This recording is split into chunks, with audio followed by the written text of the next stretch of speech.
Hey everybody, it's Mike with the Vanagon Geek, and we are out here in the natural habitat of the Westfalia. And I get a lot of requests on my channel, even though I only have a couple videos, but a lot of folks request a walk around of the vans. And I've personally been drawn to a lot of walkarounds on other vans, so I understand it. You want to see what people have done to do their little personalization to their vans. So let's do that. So Ferdinand is a 1982 Westfalia diesel. He was born as a diesel, and I purposely sought out and purchased him because I wanted to put a bigger engine in him. So we're going to break this down into three parts: exterior, interior, and then also drivetrain, engine, transmission. So I bought him as a diesel. He was pretty much stripped down. He had a diesel engine that ran. The interior was mostly gone. There were no trim parts. There was hardly any black on this vehicle at all. And the guy I bought it from said he would promise to get all those parts to me, and he did. So I built him up based on how I wanted him to be spec'd. So it has been repainted. Paint job was okay, but it is a fresh paint job, and it's got a little shine to it for the most part. And so I went through and I've tried to make him look newer than an 82. So you'll see little features like, for instance, these are mirrors off of a newer van. They're not the older style that kind of do these little flop downs when you're doing high speed. So I purchased the newer mirrors. Little things that make them stand out is that windows, for instance, these back windows on the older vans did not have this vent. And so because I was missing a window on one side, I went ahead and just upgraded to the newer ones. The vent here, from what I understand, allows the doors to close without creating air suction on the inside or air pockets. So there's a little flapper valve in here that allows air to escape when the door's closed. So I went ahead and upgraded to that. And tinting myself, I went ahead and did the black undercoating myself as well. This is a spray-on product by Rust-Oleum, and it's held up now for almost 7 years. So I highly recommend doing that yourself. It hasn't been needed to be touched up. It's been great. Obviously added a lot of the add-on features, the awning. I've got a Yakima rack on top. As we walk around the back, you'll see I've added Rocky Mountain Westy's upper and lower spine with this little guy here, which is a godsend for carrying a barbecue or for carrying firewood or gasoline or whatever. Got my spare tire on here. It's also a 15-inch. And this rack system, I highly recommend. Super solid. This mounts to a plate that goes inside here, inside the body. It's really strong. And what I typically do is when we're camping, I'll flip this around, put my barbecue over here. Also, it gives you a little bit of privacy in your little area with your awning out, so you can put a tarp up. You can create a little pocket area where people can't see you. So I like it. A lot of times we'll put a Rotopax on here. I've got tools on here. Our trash-a-roo goes on the back, so we can keep our trash in there while we're camping and so forth. So this thing is great. I've got a custom rear bumper. I bought this off of somebody and then added the tabs to mount the high jack lift to it, high lift jack. So that's been a great little bumper, super simple. It's like a 2x4 steel design, and just gives a little bit different look. Aside from that, not much else going on back here. Again, same windows. These are the add-on vents from Vanagon Life, and you can get them with just the vents. You can get them with the little, this is the antenna mount that I have. This is a plug-in for my solar panels, so I can run an extension off of that. Currently not wired because I haven't gotten to it yet. But just a nice little look to enhance the look of the van. Wheels and tires go, I've always liked the Rhein 15-inch wheels. So these wheels, they're not real common. You can still find them in some of the manufacturers, some of the parts providers out there. And I picked these up early on from a friend of mine. I had these on one of my earlier vans too. This is my third Westfalia, by the way. But my first van had the Rheins and I always liked them. So I run 215 75/15 all-terrain BF Goodrich tires. I've tried other brands. I keep coming back to these because they're tried and true. A lot of people say, oh, there's better tires, and I agree, there probably are better tires, but these have always been good tires for me. So I like them. They don't pick up rocks. They work good in snow and mud and everything, and they are a triple Snow Peak rated tire, so just good all around. Not much else going on over here. You can see that I'm missing a couple panels here. I don't use these at all. In fact, this could be deleted. It's not hooked up. The only thing that, well, I will say that the electrical's hooked up. This goes to an outlet inside, and I have never used it. So eventually I'll probably cap this off somehow. And we'll talk a little bit more about the water input and the freshwater supply when we get inside, because I've deleted all that when I redid the interior with my own cabinetry. As far as the front end of the van, the only thing I've really done up here, aside from adding some fog lights and upgraded LED lights. So as a side note, every single light bulb on this van, interior, exterior, is LED. And so including the headlights, the inner driving lights have been replaced with LED bulbs. South African grill with the black emblem. I like the black emblem. And then some inexpensive driving lights, which are hooked up to kind of like a daytime driving light. I keep them on for safety. So stock bumper, and that's about it. I've repainted the top, both cargo basket and the rear, with marine grade epoxy. And up on top here, I don't know if you can see this, let me hit the camera, is my solar panel. Now this solar panel is mounted with the Camper G mounts, which allow it to pop up, and you can take it out. Feed a cable, I can set the solar panel off over in the sun for the shaded campsite. And the cool thing about it is that it's flush mounted, it's out of the way.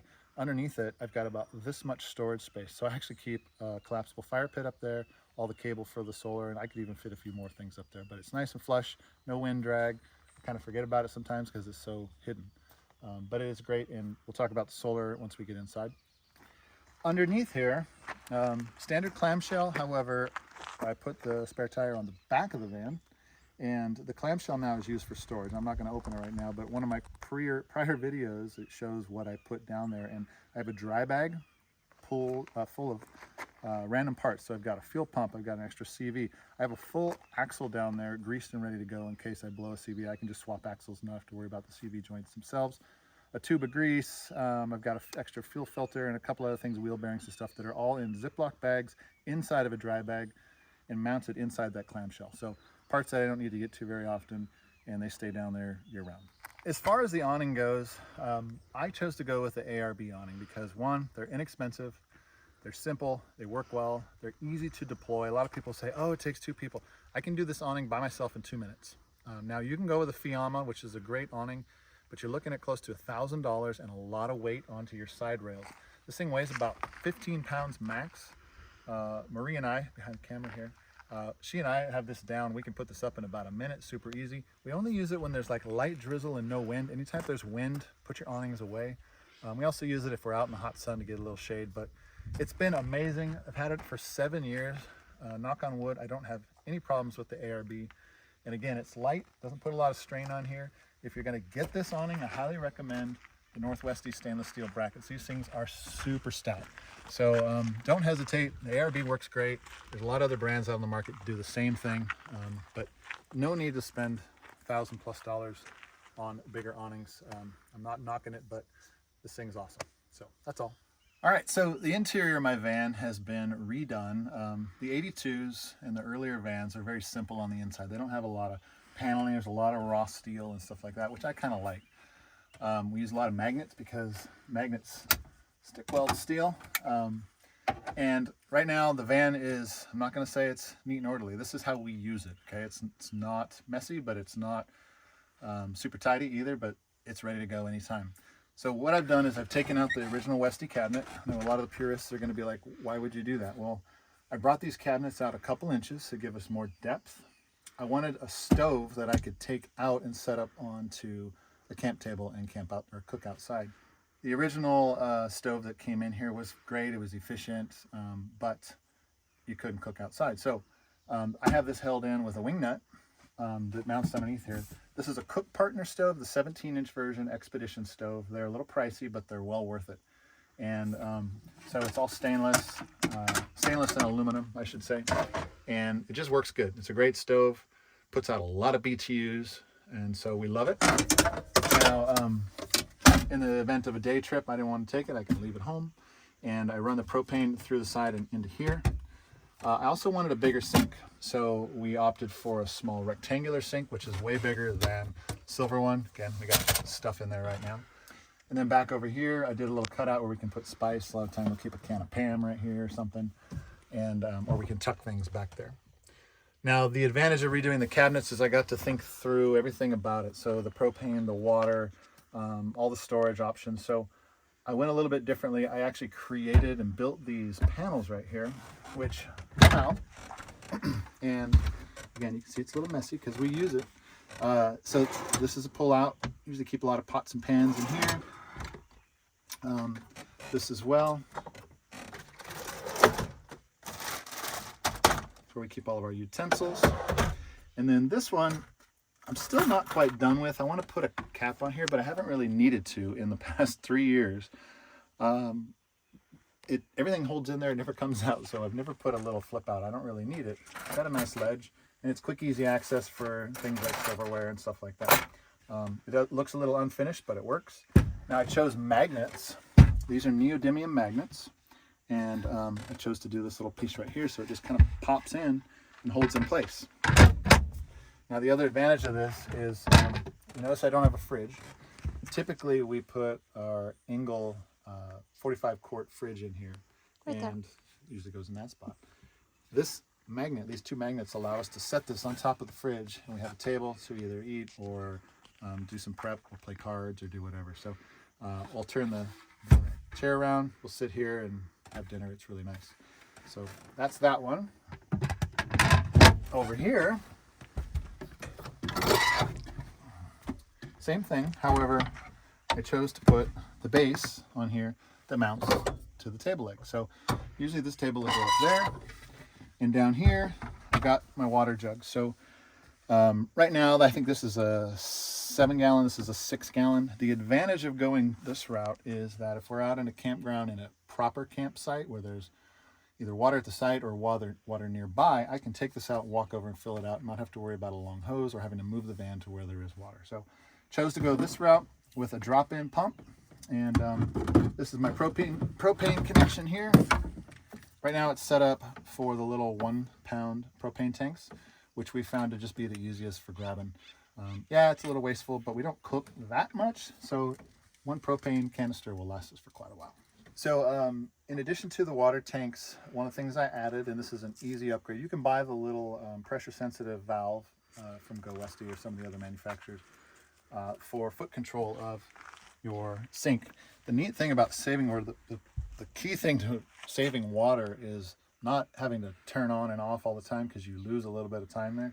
So when we're cooking, you can easily reach down and just push on that and control the water flow there. I also have control up here. This is a SureFlow faucet, so I can change the amount of flow it comes out.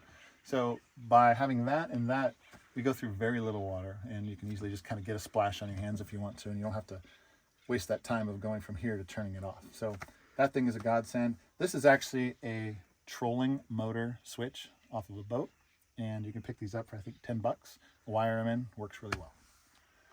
Now as far as the back half of the cabinet goes, I chose to get rid of the water tank because we very rarely need, I think it's what, 11, 12 gallons worth of water. A lot of times for a weekend trip, we'll just take a 7-gallon jug, depending on where we go. So we have the option of taking less or more water, and that takes up a lot of space. So by deleting that, I was able to open this up, and we have a pantry down in here. There's a panel on the top that comes out, and below that is a lot of extra food and stuff like a big pot that we keep down there if we're gonna make a big stew or something like that. So pantry items. Down here is pretty much the same, although with more space because obviously the water tank's gone. And then I chose to do just a couple shelves in here, which is really handy for getting quick access to certain things. Beneath the seat, you see I put in some 6x9 speakers, and my battery is in here. And we'll talk a little bit about why that's up here in just a minute when we get back to the engine. But down in here is my diesel heater. This little guy has been a godsend for winter camping. In fact, we do more camping in the winter now than we ever did in the summer because A, there's less people, and that heater puts out a lot of heat. We've camped in, I think as low as about 15, 16 degree temperatures down on the backside of the Sierra where it's snow and icy outside, and we were hot inside the van. So that thing has been a game changer for allowing us to turn camping into a 12-month event. So definitely worth it. The fuel for that is in the engine bay, which we'll show in a minute. And I've got a controller up here that controls the temperature So the only thing I wish I would have gotten, and I can probably add it on, is the remote control. Sometimes we're driving and it's cold temperatures and the heater and the van doesn't put out enough. If I had a remote control, I could click that on really quick while we're driving. But it's a great little little piece. And when I bought the diesel heater, I told myself, I said, okay, these are cheap, they're inexpensive, they're Chinese made, who knows. At that price, $160, I think it cost at the time. And again, this is a 5 kilowatt heater. I figured at that price, if it craps out every year or so, that's fine. Well, we're 4 years into it and it still works great. And since then, I've had a lot of friends who own Propex, which are more expensive, more reliable, that have switched over to the diesel heaters. So up here, got a standard spice tray. I've upgraded the light to an LED. And this pivot's really nice. The other thing I've done is I've added a charging port back here, wired into a constant off of my auxiliary battery. So I turn that on. I've got, this is both USB and a little readout, tells me how many volts are there. I've got a cigarette lighter because a lot of times you're back here, you're sleeping, that's where your phone is, that's where you want to keep it charged. So that thing has been awesome. And I've also, I mentioned earlier, we use a lot of magnets. These little guys right here are rechargeable LEDs. They either have motion detect or full-time on. You can pick these up on Amazon, I think 3 for 25 bucks or so, but super handy to put anywhere. A lot of times when we're out dispersed camping, I will put them around on the bumpers and stuff in motion detecting. So if something, an animal comes into our camp, it triggers a light. The other nice thing is as you get out in the middle of the night, you got to go pee, they kick on and it's nice to have. So just got to remember to keep them charged, but awesome little features. On the side windows, as you notice, we don't have any standard drapes in here. Most of the time in the winter, I keep the insulation panels on these back 2 windows, sometimes the back hatch window as well. But we've chose to go with these guys here, which are super easy and awesome. There's one on the slider as well. They're really hard to see in and out of, or really good privacy, especially with the tinted windows. So highly recommend those. I picked those up from Go Westy. I want to say they were $30, $40. So they've held up really well, and pretty simple install. You can always take them off too if you want, store them away. So the pop top itself, the hard shell, is all stock. I have upgraded the canvas. This is standard cotton canvas that I picked up from Bus Depot years ago. It's a 3-window design, and put that in. All the flocking's original. The skylight's been replaced and stuff. But what I have done is I have taken out the upper bunk, and I built this guy here as a retainer for items. But as you can see, as you take out that padding up here, you got a lot of space, probably about, I think it's 4 inches. I can put camp chairs up here. I can put small bags of clothing. We keep our mat. I've put bungees in here to hold things down if we need them. Typically we don't need to because compression kind of holds it in place. So that has been amazing, and we rarely have a third person coming with us. So what we typically do is we've got our bags in the back. When we get to a camp spot, we'll pop the top, we'll throw them up here, and they're easy access when you're standing up. So also in the back part of the cabinets, I chose to delete the closet door, and I put a spice shelf in there. I built that myself. It protrudes into here a little bit. You can see we got a down blanket in there right now. Typically I'll keep my clothes in here, and I put a little shelf in. The neat thing is I've got a hidden storage spot down here for more stuff that we don't get to on a regular basis. I keep a compressor down there. I've got jumper cables, extra pots and pans, and a backup backpacking stove just in case ours breaks or something. I do have a extra stove. It's also a great spot to hide things if you're going to be out on the trail for the day and someone breaks into your van, God forbid, but it is kind of a hidden spot. So pretty easy to do, and in order to do that, I had to get a door off of a fridge, turn it upside down, and remount the hinges, but pretty easy to do. Okay, in the back of the van, as you can see, I've upgraded the cushions. These have a memory foam layer in them. They're really comfortable. We did both the bench and this. But back here, this cabinet's pretty much the same. I keep a lot of things with. This is a portable shower. I've got tools, fluids in here. I have added the Venture Libre Bravo system here. This is all leather that mounts in. Typically when you're working on the engine, you need your tools, so it's nice having them here. This thing has been amazing. These will pop off if I need them to, but electrical stuff, the handy tools, and then I keep the rest of my tools either in here or underneath the seat. Above me is the Wangaroo add-on, and I did a little video about this. Check that out as well. This thing, you take out your existing panel, you pop this in place, and there's a ton of storage in this hatch shape. We actually typically keep like our hiking boots or my metal detecting or gold panning stuff up here, one of my other hobbies. Stuff we don't get to all the time, and but you can fit a lot of stuff up here. I will say, great investment. I highly recommend it. They come in different colors, and now there's one available for the slider hatch as well. So check that out, Wangaroo. And in the back window, I usually keep these closed. And this little insulation panel, this set you can get from Go Westy. A lot of people complain about the suction cups not working. They've always worked good for me. This one in the winter stays in this window because it's hard to see out the back anyway. So a lot of times it just stays in here year round, folded up with these pulled shut. But highly recommend those as well. There's a lot of stuff back here. Mostly it's like when we set up camp. That's where I keep my axe. In one of my other videos, I talk about all the different things in here, including my favorite tool ever, my Minuteman fire tongs. If you've camped with me, you know I absolutely love these. So, anything camping related, cooking related that we don't touch until we get to the camp spot goes right here. There's a lot of little hidden nooks and crannies in the van, and if you tear into your cabinets, you're going to find them. There's a lot of space down here. Some people will put a drawer in here. They'll cut this out. I keep hobby things down here, for instance my fishing magnet and my two frisbees. So they just fit there, they stay there year round and tucked out of the way. Sometimes I forget they're there. And then I've also added a little netting thing here. These are just pockets you can get off Amazon that screw onto doors, and we keep maps and stuff, reading lights, so that when we're camping you can read. I don't know how to turn it on. There it goes. Remind me to charge that.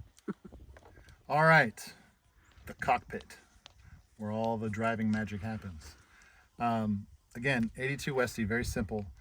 This had very basic seats in it. I was lucky enough to pick up these newer seats from a buddy of mine. And they're not the high-end ones with the little knobs on them, but they're comfortable. They work for us. We've put thousands and thousands of miles in these seats, and they work good. I did add a swivel to that side because it didn't have one when I bought the van. And but one thing I have done that I'm very proud of and glad I did it was the center console. I did this all by myself, and it's just a simple wood 3/8 birch console. We keep a lot of stuff down in here. It's still easy to walk through. I keep carpet on there because you can't see that it's a console typically if someone were to break in. But a lot of stuff goes down there. I pull the stereo off and mount that down there. One of my other videos talks about the stereo system, how that works, and it's been awesome. So pull that out of the way so you can see what else is going on in here. So this guy here is made by a company called Vansto. I believe I've had this for years. It's actually held on by magnets. Again, gotta love those magnets. This is all steel behind here. So this thing sits here, it never moves. It's an awesome thing for sunglasses, pens, dog collar controls, whatever, but check it out. That's it. Super simple and totally worth the upgrade. I think it's made out of cork and cotton, natural fibers. The other thing I've done is I've chopped the bottom of this vent to get a little bit more dispersion and a little bit more room in this area. You might be wondering what that is. That's a temperature gauge that shows me the outside and interior and exterior temperature gauges. I've got a sensor up behind the grill so I can see hot or cold what's going on. Right now the battery's dead, so I have to charge that up. I've added a couple of RAM mounts, which are super awesome, and different types. You can get this one, which holds my phone. Let's see what else. I decided to go with a constant on stereo that's toggled by this switch here. And then we've also got a charging port for USB right here as well. Easy add-ons. And not much else going on in here. pretty simple. I think I upgraded my visors to a newer style. And then we got Hey the chicken here, which we picked up in Kauai. He's been with us for 3-4 years now, maybe 5 years. He's pretty awesome. However, his skirt is disintegrating. So we were in Kauai a couple weeks ago. We picked up a new one. I just got to peel him off there and put him in place. The dash on this is not covered in vinyl like some of the newer vans. So again, magnets are awesome. You got route plans, camping permits, things like that you need. You grab a little magnet and we just stick them to the dash. I have decided to wrap my steering wheel, and I chose to go a non-traditional route with bicycle leather handlebar wrap. And I'm a cyclist, always have been, and I love this stuff. This is made by Brooks, I believe. I believe it's Brooks or Westalia Italia, one of the two, but holds up really well. It's super comfortable on the hands, and so that's a good upgrade. Some people upgrade their wheels to like the GTI steering wheels, but I don't have power steering, so I need a big wheel, and so I've always stuck with this guy here, which I think is like 15 inches or something crazy. Now down in here, this part of the console, there's obviously storage down here below. These little pieces are just stuck in here with Velcro, but I can take them out and play cornhole on rainy days, which is really nice. So I keep a hacky sack in the back, and if we ever want to, we can play cornhole in the rain. All right, so on the driver's side of the cockpit, a lot of folks want to know about auxiliary battery systems. I mentioned the solar panel. Back here, I've got the Renogy Rover. It's a 20 amp MPPT controller, which handles the solar, going to my auxiliary battery, which is a 50 amp hour LifePo battery. A little tiny battery, weighs about 12 pounds. I used to run a different system in here, finally splurged and got the lithium ion, and it's been amazing. So we can camp off grid with the fridge running, using the heater for indefinitely with good sun, but with no sun, I can get about 3.5 days. Now I can always turn the car on, charge it back up with the alternator, but it works great. 50 amp hours is totally enough for what we run. And again, everything is LED, everything is low voltage, so I can typically get more days out of it. Now in full sun, fridge will run indefinitely. I can keep that thing topped off, and we never run out of power. But so I've got different jacks back here to power different things. I can plug in phones and stuff behind the seat as well.